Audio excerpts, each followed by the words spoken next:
Espace TV, le 22h.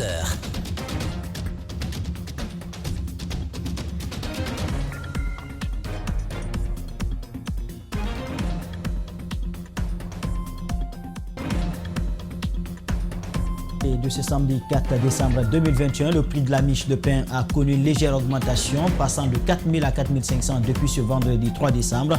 Une hausse justifiée par une élévation record du prix du blé à l'échelle mondiale. La mesure est déjà effective dans les boulangeries et marchés de la capitale. Un véhicule en provenance de Mamou pour Kindia a fini sa course sous le pont de Linsan, situé sur la route nationale numéro 1. L'incident s'est passé dans la matinée de ce samedi. Le véhicule a été sorti du fleuve et les recherches se poursuivent pour retrouver les personnes qui étaient à bord. Les électeurs gambiens se sont rendus aux urnes ce samedi pour départager les 6 candidats en lice pour la présidentielle de ce 4 décembre. Une élection très décisive et les candidats multiplient les messages de paix et d'unité nationale. Et comme tous les samedis, nous serons avec Djibril Ba en fin de journal pour un tour d'horizon du traitement de l'actualité par les médias locaux. Ce sont les titres. Bonsoir et bienvenue à tous.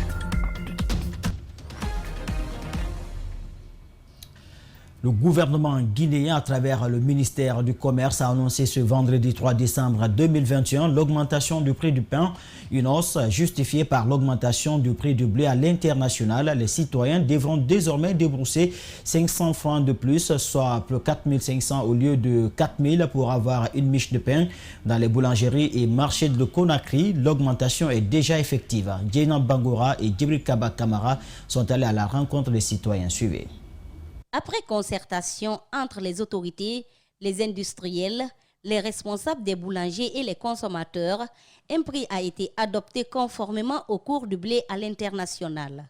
Le sac de farine passe désormais de 290 000 francs guinéens à 340 000 francs guinéens, soit une augmentation de 10%. Conséquence, la miche de pain sera vendue à 4 500 francs guinéens. Une décision qui ne fait pas l'unanimité. On payait le sac de farine à 300 000. Aujourd'hui, le prix est à 350 000 francs guinéens. Pour nous, la venue de Doumbouya allait nous apporter de bonnes nouvelles. Le sucre est à 450 000, l'huile 350 000 et la farine à 450 000 francs guinéens. Qu'allons-nous faire maintenant? L'Union des consommateurs a été associée à la prise de la décision. Pour son président, le gouvernement ne pouvait pas faire autrement. Le cours du blé à l'international a considérablement augmenté. Et quand on sait que les répercussions donc de ce coût-là sur la production de la farine au niveau de la Guinée sont conséquentes, et on comprend bien qu'on ne peut pas passer à côté de cela en fait. Avec cette hausse, certaines vendeuses sont dans l'incertitude. Les interrogations se bousculent dans les têtes. Quand nous vendons à ce prix, il n'y aura pas de clients. Parce que tu ne peux pas payer le pain à 5 000 francs guinéens, ensuite payer le sucre avec ça. Comment tes enfants vont déjeuner? Cette situation est préoccupante pour nous les mères de famille. De son côté, le gouvernement s'engage à veiller au bon approvisionnement des marchés en farine de qualité et en quantité. Je vous l'annonçais dans le sommaire, dans la matinée de ce samedi, un véhicule en provenance de Mamou pour Kindia a fini sa course sous le pont de Linsan, situé sur la nationale numéro 1. L'accident s'est produit aux environs de 8 heures et c'est après 3 heures de recherche que le véhicule a été sorti du fleuve sans aucune personne à bord. Les recherches sont en cours pour retrouver les occupants de la voiture. Alpha Mamoudou Bari. C'est un véhicule de marque Toyota de couleur noire immatriculé RC 0099AV en provenance de la Haute-Guinée qui a fini sa course sous ce pont nouvellement réhabilité. Le bilan provisoire fait état d'une personne portée disparue dans le fleuve. Ils étaient deux véhicules et quittaient vers Mamou. Dans ce véhicule, il y avait un blanc et le chauffeur en question. Après Mamou, juste à la sortie de Mamou en venant vers Kindia, vers Linsan, au poste de contrôle de la gendarmerie routière, il a fait le refus. C'est ainsi le blanc lui a dit, il faut garer. Il dit, tu ne connais pas que c'est la loi? Le chauffeur, effectivement, il a garé. Les gendarmes sont venus vers lui. Le blanc s'est effacé. Il dit, moi, des comportements comme ça, je n'admets pas. C'est là-bas, il est descendu, il s'est embarqué dans l'autre véhicule. Il dit maintenant tu nous suis, tu restes derrière nous. Mais le préfet de Kindia évoque d'autres facteurs qui pourraient expliquer cet accident.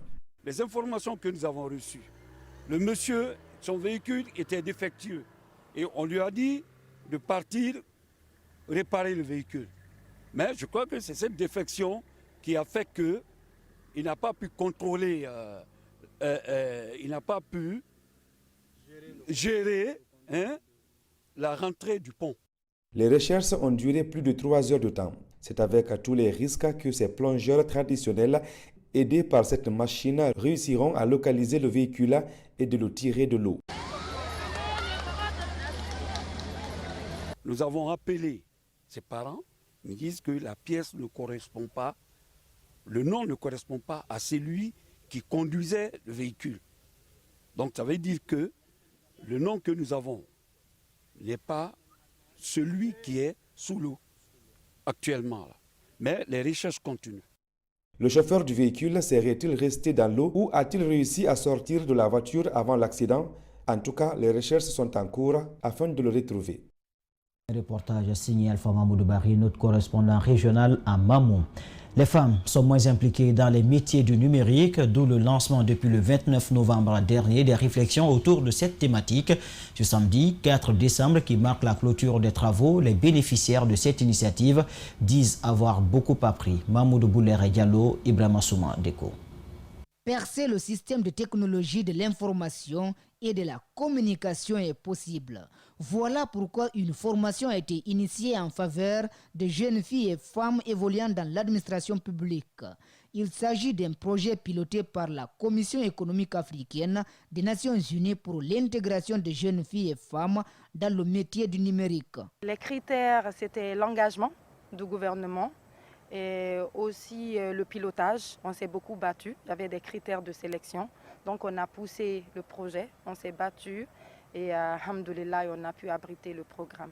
De nombreuses thématiques, notamment l'intelligence artificielle, l'Internet des objets, le développement des sites web, ont été abordées durant ces 6 jours de formation. Comment elles doivent se présenter en public, comment elles doivent parler en public, et aussi des connaissances, c'est quoi l'égalité entre les sexes, et des informations et des connaissances sur les changements climatiques pour qu'elles puissent s'imprégner de l'impact des changements climatiques sur la nature, sur l'environnement et de prendre les mesures nécessaires pour lutter contre l'impact des changements climatiques qui est un fléau mondial. Les participants sont réconfortés et promettent de mettre leurs connaissances à la disposition du continent africain. Et nous avons appris beaucoup de choses dans plusieurs disciplines différentes. Chaque groupe de filles a un projet que nous avons présenté et je sais que dans le futur, ça va beaucoup nous servir et qu'on pourra prendre ces connaissances-là et mettre à la disposition des autres filles. 250 jeunes filles et femmes de 12 à 25 ans ont bénéficié de cette formation. L'excision fait partie des mutilations génitales féminines. Sa pratique est assez décriée par les défenseurs des droits de l'homme.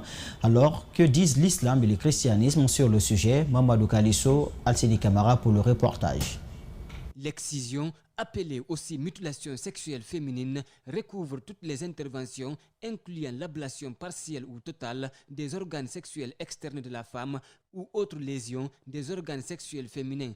L'Organisation mondiale de la santé distingue 4 types de mutilations génitales féminines: la clitoridectomie, l'excision, l'infibulation et les formes non classées qui englobent toute autre intervention nocive ou potentiellement nocive pratiquée sur les organes sexuels féminins à des fins non thérapeutiques. Selon Dr Lamarana Diallo, conseiller en sexologie, ces mutilations n'ont aucun impact positif. Par contre, les méfaits sont nombreux au court, moyen et long terme. Que disent les religions musulmanes et chrétiennes sur cette pratique? Selon le révérend pasteur Samuel Teliano, la Bible ne parle pas d'excision. Vous ne trouverez nulle part dans la parole de Dieu le mot excision. Ça n'existe pas. Par contre, l'éthique chrétienne, qui consiste en un ensemble de textes moraux sur le comportement, sur les valeurs sociales, interdit l'excision parce qu'elle est considérée comme une mutilation génitale. Les rituels sont formellement interdits par l'Église. Hélas, des traditions et autres coutumes perdurent dans la foi. L'islam a une position tout autre sur l'excision. Cette pratique a commencé au temps du prophète Abraham. Elle fait partie des 5 missions qui lui ont été assignées par Dieu, explique cet imam. Il nous raconte une conversation entre le prophète Mahomet et une femme exciseuse à Médine. Celle-là est venue devant le prophète. Il dit, le prophète, moi je faisais ça. Le prophète a dit, comment tu fais? Il dit, c'est comme ça. Le prophète a dit, attends, je vais t'apprendre. Vous savez, si c'était interdit, le prophète allait lui dire, non, ne le fais pas. Mais il a dit, attends, je vais t'apprendre. Il dit, bon, ce qui est devant, enlève ça. Mais n'enlève pas tout. L'islam autorise donc la pratique de l'excision, mais avec une certaine manière de faire. Les ulémas guinéens se sont penchés sur le sujet et donné leur position. Ce n'est pas obligatoire, mais on ne peut pas interdire aussi à des gens qui veulent le faire. Dans l'actualité également, le président du RDIC a annoncé au cours de la semaine la rupture de son alliance avec le RPG Arc-en-Ciel. Dans une interview accordée ce samedi à l'équipe de Politique Week-end, Jean-Marc Teliano a évoqué les points de discorde entre lui et l'ancien parti au pouvoir. Suivez. Donc c'est entre les deux tours maintenant que nous avions scellé l'accord avec le président Alpha Condé. Mais dans l'accord que nous avons signé, ça a été précisé que nous décidons du partage équitable et équilibré des postes de commandement civils, militaires et paramilitaires, et que la perte d'un poste revenait au parti qui a désigné le cadre à son remplacement. Cela n'a pas été respecté. J'ai été nommé ministre de l'Agriculture. Peut-être les personnes mal informées pensent que c'est une récompense. Ce n'est pas une récompense, c'est un mérite. Parce que j'étais le faiseur du roi. Là où je basculais, c'est le camp-là qui allait gagner. Nous avions aussi décidé que les partis alliés devaient respecter leurs alliés dans leur zone d'influence. Cela n'a pas été respecté. Une campagne de sensibilisation sur l'économie d'énergie a été lancée ce samedi à Conakry. Ainsi, l'Union des consommateurs de Guinée, Électricité de Guinée et le ministère de l'Énergie et de l'Hydraulique veulent diminuer les dépenses à l'État. Justin Leno, Amar Alexila. Il est 17h au centre émetteur. Entre les véhicules en plein embouteillage, ces volontaires distribuent aux citoyens des informations sur papier relatives à la bonne utilisation du courant électrique. Ils sont de l'Union des consommateurs de Guinée. 2-3 fois dans le mois, nous organisons, si vous voulez, des séances de sensibilisation au niveau de certains quartiers de la commune. Par exemple, aujourd'hui, vous êtes venus voir que nous sommes, en tout cas pour une partie, sur le centre émetteur. Nous avons un autre groupe au niveau de Koza et un autre groupe au niveau de Gbessia, en ce moment même, qui sont en train de travailler justement dans le cadre de la sensibilisation sur l'économie d'énergie. Son président Ousmane Keïta veut aider l'État guinéen à diminuer les dépenses colossales. C'est vrai qu'on parle de coût de l'électricité, mais on oublie par moment qu'il faut avoir des gestes assez simples, n'est-ce pas, pour faire en sorte qu'on ne puisse pas dépenser trop de courant. Cette entrepreneur trouve bonne l'initiative. Toutefois, elle explique que le pays a plus d'illettrés. Sarah Traoré sollicite le porte-à-porte en langue nationale au-delà du français écrit sur papier. Il ne s'agit pas juste de donner les bouts de papier, il y a des personnes qui ne savent pas lire.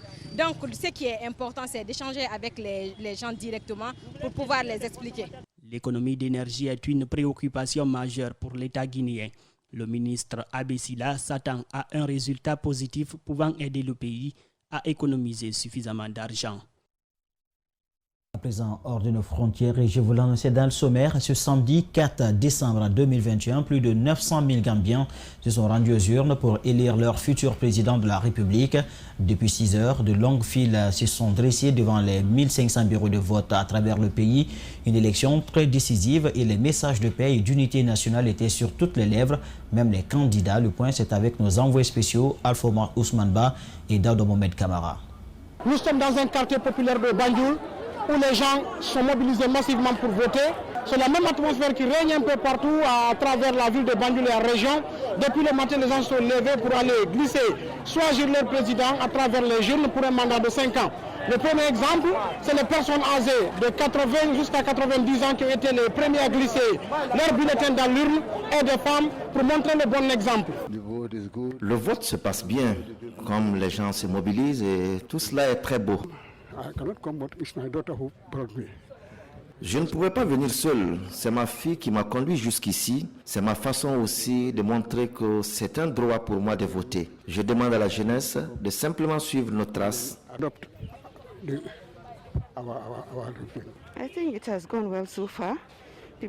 Je pense que tout va bien, les électeurs attendent avec patience. Tout le monde est là pour préserver son vote parce que cette élection est très importante pour nous. Le processus a été démocratique, chacun a eu la chance de s'exprimer. Il n'y a pas eu de problème, donc on ne pourrait qu'être reconnaissant vis-à-vis de Dieu. Toujours dans l'atmosphère des élections, les observateurs, après avoir sonné quelques bureaux de vote. Tout ce que je n'ai jamais vu, ça me fait 30 ans d'observation. Ça, dans 38 pays, ça, 109 élections, je n'ai jamais vu. Ils ont un système, c'est avec les billes. C'est unique au monde pour moi. C'est avec la bille. Quand vous entrez, vous regardez le chapeau et tout. Je voudrais dire qu'ils ont été bien formés par rapport à leur système. Et quand le président est venu, il a voté. Et la présidente du bureau de vote, elle a demandé au président d'enlever son chapeau. Parce que est-ce qu'il n'a pas une bille là-bas? Est-ce qu'il n'a rien sur lui? Partout ailleurs, personne n'a jamais osé demander à un chef de l'État. Et le chef de l'État lui a répliqué que dans mon bureau, tu me demandes de me faire ceci autre. Mais je pense que c'est une bonne chose. Tout est venu à quelques candidats de faire également leur déclaration. Bien que chacun veut avoir la victoire, mais le souci majeur qu'ils ont mis devant, c'est la paix en République de Gambie. So far, the process is smooth, it's peaceful, but we still wait and see. À dire vrai, le processus est doux, transparent, crédible, mais mon conseil à la commission électorale, c'est d'être juste et mutuel. C'est la chose qui peut être bien pour chacun de nous et pour le pays, puisque ce sont eux qui conduisent ces élections, et je leur demande encore avec insistance d'être juste, crédible et transparent. Let them conduct free, fair, transparent elections. Of course, we are ready to accept the results. Bien sûr que nous sommes prêts à accepter les résultats. Chacun de nous sait déjà que le jeu politique est fait. La mobilisation à l'allure d'une foire, tout est à se poser la question. Et c'est là à cause, bien sûr, du vote massif. Vous savez, les Gambiens ne sont pas stupides. Et ils vont s'exprimer dès la fin de la soirée. And they will speak by the end of the evening. Thank you. Thank you. I don't want to predict any results, and in fact, predicting results will be political. Je ne vais pas prédire ici les résultats. Aujourd'hui, ma préoccupation, c'est l'unité nationale. C'est ce qu'on pourrait promouvoir avec chaque Gambien, que chaque Gambien se sente heureux. Et c'est d'abord la paix. Parlons de la paix. Another country, and live there comfortably. So let us all maintain the peace and tranquility of this country. L'autre particularité qu'il ne faut pas perdre de vue pendant cette élection, malgré le déroulement du vote, la circulation suit son cours normal et le grand marché de Serekunda et beaucoup de commerces sont ouverts en partie à travers la ville de Banjul et quelques localités qui entourent la capitale. Retour à Conakry pour parler de littérature. Le jeune auteur porteur d'handicap Mamadou Yidi Koundou Sall célèbre en différé la journée mondiale des personnes vivant avec un handicap ce samedi. Il a dédicacé 2 ouvrages qui sont le roman Les Étoiles de Ndouro et un recueil de poèmes La Plume Consciente à Conakry. 2 ouvrages qui parlent de la société africaine et qui interpellent les familles mais aussi les autorités à plus de considération envers les personnes vivant avec un handicap. Mamadou Bouler Diallo. Étudiant de la 3e année lettres modernes à l'Université générale Lansana Conté de Sonfonia, Mamadou Yidi Koundou Sall a parcouru les ouvrages de plusieurs auteurs avant de se demander pourquoi pas lui. La réponse à cette question, pourquoi pas moi, m'a lancé dans le monde de l'écriture, dans le monde littéraire. Donc, de fil en aiguille, nous pouvons dire de façon résumée que c'est ma passion pour le journalisme qui m'a conduit dans le monde littéraire. La misérable vie des personnes vivant avec handicap est la principale thématique abordée par l'auteur dans Les Étoiles d'Endourou. Son constat est parti du fait que plusieurs familles négligent leurs enfants vivant avec handicap et que ces derniers deviennent automatiquement des mendiants. Nous avons aujourd'hui des familles qui pensent qu'avoir une personne vivant avec handicap sous son toit, c'est l'expression de malheur, c'est l'expression de la pauvreté. Alors, pour cela, on ne prend même pas la peine de les scolariser. On pense que c'est inutile. Quelle injustice. Quel crime. C'est d'ailleurs plus qu'un crime. Cette thématique est suivie par plusieurs autres comme la foi, mais aussi de l'amour sincère qui risque de devenir un simple souvenir. La qualité de sa plume a séduit Innov Édition, la maison qui revendique le titre d'éditeur de la jeunesse guinéenne. Nous sommes à une trentaine d'ouvrages publiés, dont entre autres Du village au palais, Nation enchantée, Allusions éparses, les inédits de l'histoire guinéenne, pour ne citer que ceci. L'autre roman aussi dédicacé est La Plume Consciente, édité par Artija Dakar au Sénégal. Le jeune auteur invite les Guinéens à se procurer de ces deux ouvrages et de bien s'en servir. Le football, facteur d'union et de rapprochement, les ressortissants de Massi, notamment Mabiré dans la préfecture de Pita, s'en servent. Ils souhaitent à travers cette discipline élaguer les préoccupations de leur localité confrontée à un manque criard d'infrastructures. Djibril Ba et Kiano Sadouba sont allés à leur rencontre. Voici leur reportage. Ils ont un objectif en commun, c'est-à-dire apporter des services sociaux de base à la localité de Massi. Kiano Suleiman se distingue et il a été honoré à l'occasion de ce match de gala organisé à son nom. Selon lui, le développement à la base doit être piloté par les ressortissants, notamment les jeunes. Les demandes sont fortes. Quand nous remarquons le fonctionnement de nos postes de santé, avec des fonctionnaires insuffisants, des médecins insuffisants, quand nous remarquons le fonctionnement de l'éducation, avec des enseignants insuffisants, c'est-à-dire des élèves, des enfants de plus de 7 ans qui se trouvent dans nos différents villages, dans nos différents hameaux, qui n'arrivent pas à partir de l'école par manque d'enseignants, c'est des choses qui nous alertent. Ce jeune a été gratifié. Il croit dur comme fer. Grâce à lui, des actions sont menées pour faire accepter les jeunes d'abord l'alternance au sein des structures. Leur implication sur les vrais problèmes de développement, à savoir l'eau, la santé et l'éducation. Nous avons une jeunesse remarquable, une jeunesse qui ne se pose pas de questions, qu'est-ce qu'on peut faire pour elle. Elle-même elle se pose la question, qu'est-ce qu'elle peut rendre non seulement à nos districts, à nos différentes localités, mais aussi à la nation toute entière. Fort de leurs convictions, ils espèrent atteindre leur objectif. L'arrivée du CNRD est l'une des raisons. L'avenir de la Guinée en dépend. Donc nous n'avons pas le droit à l'erreur. C'est pourquoi nous invitons toute la jeunesse de Massi, tout le monde, pour soutenir la transition et les autorités de la transition. Récemment, à l'occasion de la 3e édition de l'Académie des Massi, 100 jeunes ont été initiés à la communication en public, en développement personnel, en montage de projets et à la sécurité routière.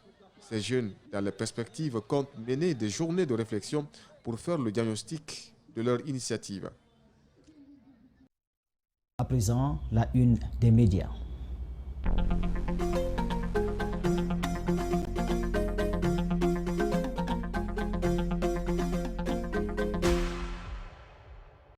Il est confortablement installé sur ce plateau avec moi, Djibril Ba. Bonsoir. Bonsoir Idriss Savary. Alors, dans l'actualité, vous nous informez, Alpha Condé à l'Andrea, ce n'est pas la pression de la communauté internationale selon le porte-parole du gouvernement, Ousmane Gawal. Oui, d'abord, avant de parler de ce sujet, il faut dire cette semaine, il y a eu beaucoup d'actualités qui ont fait la une des journaux et des sites d'information. Et puis, en ce qui concerne le transfèrement, le déplacement d'Alpha Condé à l'Andrea, Mosaïque, le site d'information, rapporte que dans la matinée du lundi 29 novembre 2021, l'ancien président Alpha Condé a été déplacé du palais Mohamed V pour le domicile de son épouse à l'Andrea, où un important dispositif sécuritaire est mis en place pour sécuriser, pour assurer sa sécurité. Mais dans l'opinion, parce que vous n'êtes pas sans savoir, à la suite de ce transfèrement, de ce déplacement, il y a eu beaucoup de réactions. Il y a certains qui ont dit le CNRD a subi une pression, des exigences de la part de la communauté internationale. Notamment la CEDEAO. Voilà, notamment la CEDEAO, la communauté économique des États de l'Afrique de l'Ouest. Donc, dans la foulée, le porte-parole du gouvernement, Ousmane Gawal, il a démenti, donc il a dit que ce n'est pas ça. Donc, notre confrère, c'est-à-dire le site d'information, poursuit pour relayer les propos de l'ancienne première dame, Diéné Kaba Kondé, qui s'est exprimée sur les réseaux sociaux. Donc, elle dit « Ramener mon époux, le professeur Alpha Condé, à la maison et assurer sa sécurité en lui garantissant un traitement digne de son rang est un acte qui m'apaise à plus d'un titre, rassure la famille et tout le peuple de Guinée. » Donc, l'ancienne première dame, Diéné Kaba Kondé, a invité aussi les uns et les autres à s'unir les uns et les autres et puis à construire et façonner notre pays. Vous savez, notre pays a tous les atouts. Donc, pour lui, il faut s'inscrire sur ce élan-là pour amorcer le développement tant souhaité. Donc, de passage, il y a cet autre site d'information, le lynx.net, qui a précisé que la circulation était presque coupée sur la corniche nord qui passe par là. Et pratiquement, au niveau du domicile, là où l'ancien président est, c'est vraiment un quadrillé. Il y avait la sécurité. On apercevait que des motos qui s'y hasardaient. Alors, dans l'actualité aussi très commentée, c'est Dadis et Sekouba Konaté qui rentrent au pays. Oui, évidemment, Idrissa, de nombreux médias comme Mosaïque écrivent qu'après plusieurs années passées à l'étranger, les anciens présidents, à savoir Moussa Dadis Camara et Sekouba Konaté, vont pouvoir rentrer au pays. Donc, le site d'information, quand même, nous a fait savoir qu'en début de semaine, le CNRD, le Comité national du rassemblement et du développement, s'est fendu un communiqué pour accueillir favorablement, pour plutôt informer la communauté nationale et internationale que cet acte est un acte humanitaire. Donc, cet acte ne traduit en rien une volonté d'ingérence dans une quelconque procédure judiciaire. Donc, il y a ce journal, l'Indépendant, qui a quand même montré la volonté des membres du CNRD à s'inscrire dans un élan d'apaisement et puis de rassemblement. Mais au-delà de ce sens d'apaisement et de rassemblement, le tabloïd l'hebdomadaire quand même a émis des craintes et puis s'est interrogé sur l'éventuel retour au même moment de ces anciens présidents, à savoir Moussa Dadis Camara et Sekouba Konaté. Donc le tabloïd de conclure, il n'y a pas moment plus opportun pour débuter le procès 12 ans après. Ainsi, l'arrivée de ces anciens présidents pourrait être une bonne nouvelle pour les victimes de ce massacre. Et puis des passages d'Idrissa Bari, il y a ce site d'information Vérité 224 quand même qui a dit que le retour de Moussa Dadis Camara et Sekouba Konaté est conditionné. Donc la condition c'est quoi? Lorsqu'ils seront en Guinée, ils doivent se tenir loin de la politique et s'abstenir de toute initiative de nature à déstabiliser le pouvoir en place et puis se présenter devant la justice quand celle-ci aura besoin de... Justement, Djibril Ba, autre facette de l'actualité commentée par nos confrères des médias locaux, les vérités d'Alpha Condé sur le coup d'État sauveur de la démocratie. Oui, c'est le journal Le Populaire qui fait un clin d'œil sur cet avis d'Alpha Condé. Vous savez, lorsqu'Alpha Condé était ancien opposant, il aimait toujours faire des sorties. Donc, à la suite des coups d'État, il aimait toujours faire des commentaires. Donc, le journal a relayé ses propos. Et le journal a dit, lorsque les chefs d'État...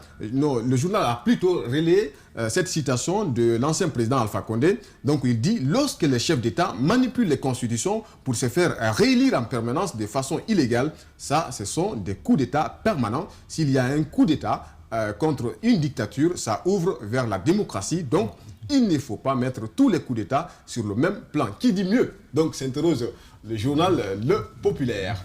Alors, dernière ligne droite de cette une des médias, affaire Binepêche, Younoussa Le Bon Silla et Hawa Silla Eva rejoignent leurs domiciles respectifs. Oui, c'est l'information qu'a balancé cette semaine le site d'information le lynx.net. Donc, selon notre confrère, la juge de la cour d'appel Fatou Bangwa a finalement décidé de mettre en liberté Youssouf Le Bon Silla, Amara Bangoura et Hawa Silla, communément appelé Eva, vous la connaissez certainement. Donc la juge a ordonné la levée des mandats de dépôt contre l'ancien préfet de Dubreka et le directeur général de la société Eva Pêche.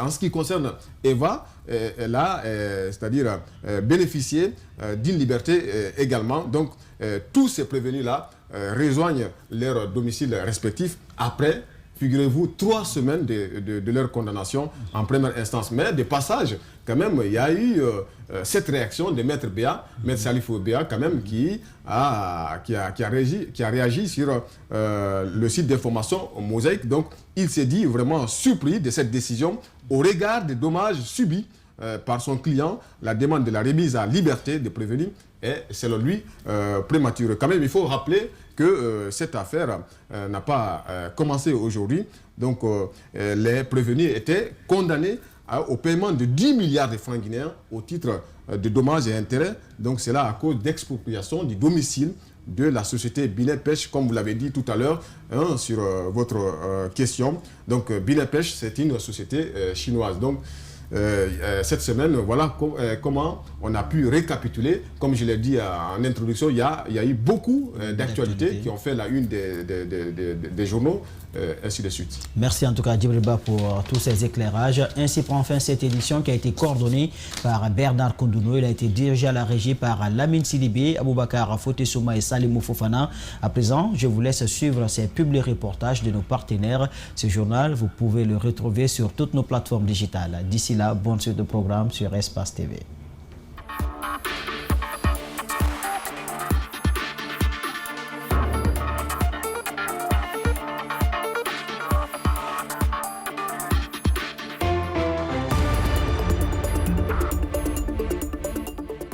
Valoriser les recettes africaines à travers la gastronomie et la grillade est l'objectif principal de cette 5e édition. Sur plusieurs stands installés ici sur l'esplanade du Palais du Peuple, 2 sont réservés aux marques Maggi et Moulin d'Afrique. Le groupe Sonoko, à travers ses filiales, compte apporter son soutien aux organisateurs du festival. On a commencé l'aventure, ça fait la 5e édition cette fois-ci. Et on est toujours avec Yokam pour montrer aux consommateurs quelle est la vraie qualité des produits Nestlé, donc des produits de Maggi par rapport à la concurrence. C'est l'objectif de notre présence dans cet événement. Ce festival panafricain de grillade est un échange de recettes culinaires, de saveurs et de la dégustation. Pour le plaisir et le bien-être des consommateurs, le groupe Sonoko, à travers sa filiale comme Maggi, a fait appel à une nutritionniste. Son rôle, expliquer aux consommateurs les atouts du bouillon Maggi pour la santé. On a les Maggi tablettes qui sont fortifiées en iode et en fer. Les Maggi crevettes aussi qui sont fortifiées en iode et en fer. On a les Maggi arômes qui sont fortifiés en iode et les Maggi poulets qui sont fortifiés aussi en iode. L'iode nous aide à prévenir les goitres et le fer aussi nous aide à prévenir l'anémie. Pour donner une autre marque de visibilité à cette cérémonie, la filiale Moulin d'Afrique a aussi pris part à ce festival à travers ses services de renommée internationale en apportant la meilleure qualité de pain. AGB aujourd'hui, c'est la meilleure farine disponible sur le marché guinéen. Nous répondons à tous les standards internationaux en termes de produits.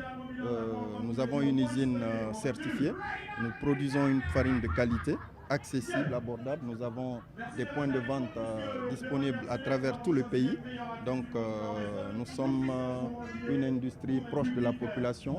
Au cours de ces 3 jours d'exposition au compte de cette 5e édition, le groupe Sonoko, à travers 2 de ses filiales, a misé sur des gammes variées de très bonne qualité et de renommée internationale pour le bonheur des consommateurs. Cette rencontre d'affaires promoteuse d'espoir pour le secteur privé africain a été organisée par le Smart Capital Associates USA, un consortium de consultants et d'investisseurs privés américains. Cette année, ce sont 4 pays africains qui ont été invités à prendre part à ce rendez-vous d'investisseurs. Il s'agit notamment de la Guinée, la Côte d'Ivoire, le Gabon et la RDC. Au nom du pays du colonel Doumbouya, c'est l'entreprise Khalil et Frères qui a bénéficié de la distinction pour le compte du secteur privé guinéen. Voilà, l'attente à la fin de ces conférences, c'est seulement d'avoir le financement qui peut nous aider vraiment à financer nos projets et à faire avancer l'Afrique. Au cours des 4 jours d'échange, Une série d'exposés et de présentations a été.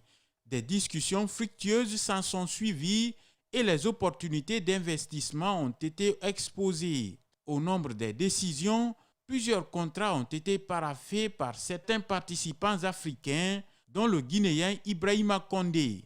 Sa société Khalil et Frères va bénéficier de 20 millions de dollars américains pour la modernisation d'une usine de transformation du cajou en Guinée et l'exportation de 5000 tonnes de ce produit aux États-Unis.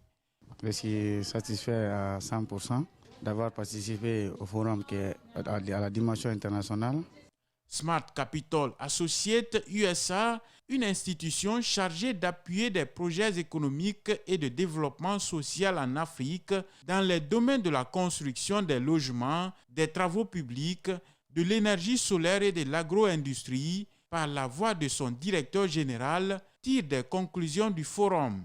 Smart Capital Associates et tous ses partenaires ainsi que tous ceux qui soutiennent l'initiative sont prêts à continuer de soutenir les initiatives africaines pour accompagner le développement et les investisseurs du secteur privé. Ce forum, Ibrahima Condé dit l'avoir participé pour soutenir la croissance économique guinéenne, donner des opportunités d'emploi à la jeunesse afin de soutenir les actions du CNRD et du gouvernement de la transition.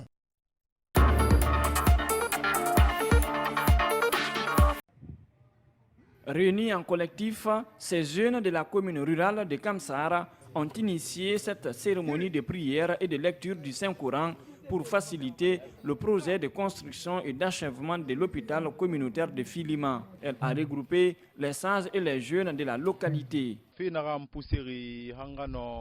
Ce qui m'a poussé à faire cette initiative à travers la structure Nimba Guérison, c'est pour faire comprendre aux gens que la santé de la population est une affaire de tout le monde, guérisseurs traditionnels ou médecins. Pour une bonne cohésion sociale entre les guérisseurs traditionnels et les médecins, le chargé à l'organisation de Nimba Guérison invite la nouvelle autorité du pays à œuvrer pour le bien-être des communautés impactées par l'exploitation de la bauxite.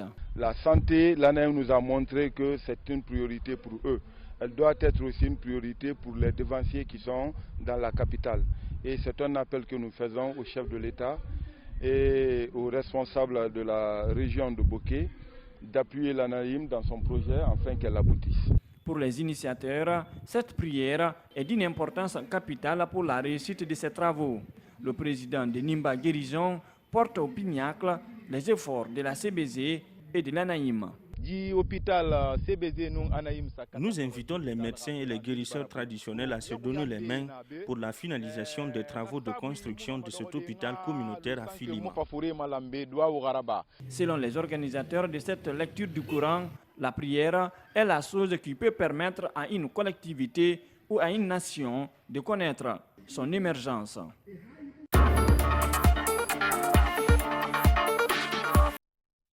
Pour continuer à améliorer la performance du système de santé à travers une offre de services complète et de qualité tant en matière de santé sexuelle et reproductive que sur les violences basées sur le genre, l'Agence belge de développement à travers son projet Elle Décide et le ministère de la Santé collaborent pour déployer dans la préfecture de Mamoun le financement basé sur les résultats. Nous avons longtemps travaillé avec les différents acteurs, nous avons travaillé avec les maires, nous avons travaillé avec les présidents de COSA, nous avons travaillé avec les chefs de centre, les prestataires, à travers des activités de formation au niveau de la région.